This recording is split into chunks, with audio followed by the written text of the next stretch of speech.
పరిశుద్ధ నామములకు మహిమ చెల్లును గాక. ప్రతినిత్యం ఇలా వాగ్దానం చూస్తూ మిమ్మల్ని మీరు బలపరుచుకుంటూ అనేకులకి వాగ్దానం షేర్ చేస్తున్నారు. ఖచ్చితంగా దేవుని కృప మీ జీవితంలో బలముగా దిగును గాక.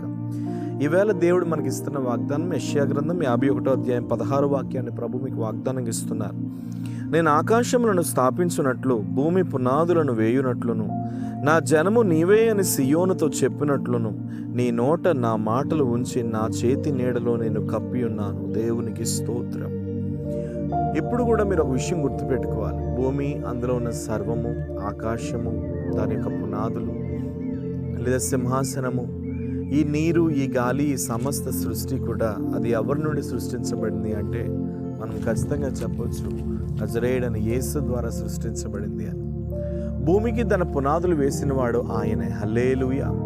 ఈ రోజున ప్రభు నీతో ఏమని మాట్లాడుతున్నారు అంటే, ఈ భూమికి పునాదులు వేసినవాడు, ఈ ఆకాశంను, భూమిని, అందులోని సర్వమును సృష్టించినవాడు నీతో చెప్తున్న మాట ఏమిటంటే, నా జనము నీవే అని చెప్తున్నాడు. దేవునికి స్తోత్రం. నేను సృష్టించిన నా జనాంగం నీవే అని చెప్తున్నాడు. హల్లెలూయా. ఎవరైనా ఈ రోజుల్లో మీరు గమనించండి, ఒక ఉన్నతమైనటువంటి ఆస్తిపరులను వీళ్ళు మా కుటుంబం అని చెప్పుకోవడానికి ఇష్టపడతారు. ఒక ఉన్నతమైనటువంటి స్థలంలో ఉన్న వ్యక్తులను వీరు నాకు సొంతం, వీరు నాకు ఇది, వీరు నా బలం, వీరు నా శక్తి అని చెప్పుకుంటారు. కానీ ఏమీ లేని వారిని మా సొంతం అని చెప్పుకోవడానికి మాత్రం ఏ మనిషి ముందుకు రాడు.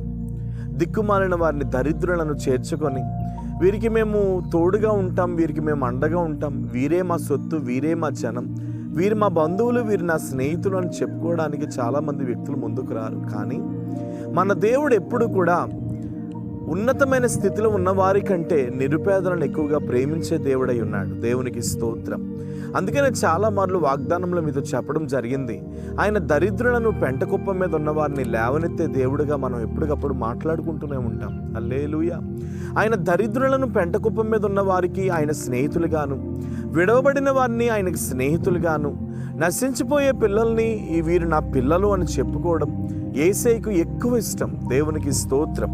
ఈ మాటలన్నింటి బట్టి మీరు దృష్టి పెట్టుకోవాల్సిన విషయం ఏంటంటే, ఎవరు నిన్ను నీ పేరు చెప్పితే ఒకవేళ వారు చులకనగా ఫీల్ అవుతారేమో, నీ పేరు చెప్తే ఒకవేళ పక్కనున్న వారి యొక్క పరువు పోతుందని ఒకవేళ ఎవరన్నా అనుకోవచ్చు. కానీ దేవుడు ఈవేళ నీతో అంటున్నాడు, నా జనము నీవని చెప్పుకోవడానికి నేను ఏ విషయంలో కూడా సిగ్గుపడను, నేను ఏ విషయంలో కూడా అధైర్యపడనని చెప్తున్నాడు. ఆయన చెప్తూ ఆ మాట అంటున్నాడు, నీ నోటిలో నా మాటలు వచ్చుతాను, నా చేతి నీడలో నేను కప్పుతాను అంటున్నాడు. దేవునికి స్తోత్రం.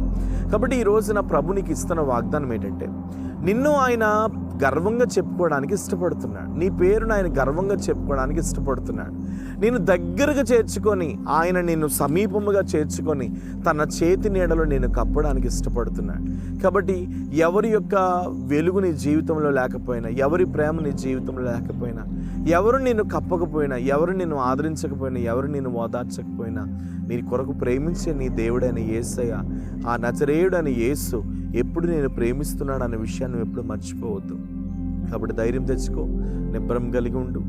ఆయన తన చేతి నీడలో నిన్ను కప్పబోతున్నాడు, నిన్ను అనేకులకు దీవెనకరంగా మార్చబోతున్నాడు. నా జనము నీవే అని పలుకుతున్నాడు. Thank you lord. ఈవేళ ఎంతమంది అయితే ప్రభు ఈ వాగ్దానం చూస్తున్నారు, నా జనము నీవే అని వారందరితో మీరు చెప్తున్నందుకు స్తోత్రములు. యేసు నామములో ఈ వాగ్దానం చూస్తున్న వారి మీద నీ కృప బలముగా దిగునుగాక. నీ చేతి నీడలో వారిని కప్పుతున్నందుకు స్తోత్రములు. నీ చేతి నీడలో వారిని కప్పుతున్నందుకు స్తోత్రములు. యేసు నామములో నీ చేతి నీడలో వారిని కప్పుతున్నందుకు స్తోత్రములు. ఇప్పుడే వారిని మీరు ఆశీర్వదించండి, అనేకులకు దీవెనకరంగా మార్చండి. చేతిని వదలొద్దు, మీరే బలపరిచి స్థిరపరచమని యేసు నామమున అడుగుచున్నాను తండ్రి. ఆమేన్. God bless you. నిశ్చయంగా దేవుడు గొప్పవాడు. ధైర్యం తెచ్చుకోండి. మీ పక్షంగా నజరేయుడని యేసు ఎప్పటికప్పుడు కార్యం చేయబోతున్నాడు. తన చేతి నీడలో మిమ్మల్ని కప్పబోతున్నాడు. God bless you. అవసరం ఉంటే కాంటాక్ట్ చేయండి. ఖచ్చితంగా మీ కొరకు మేము ప్రార్థన చేస్తాం. Praise the lord.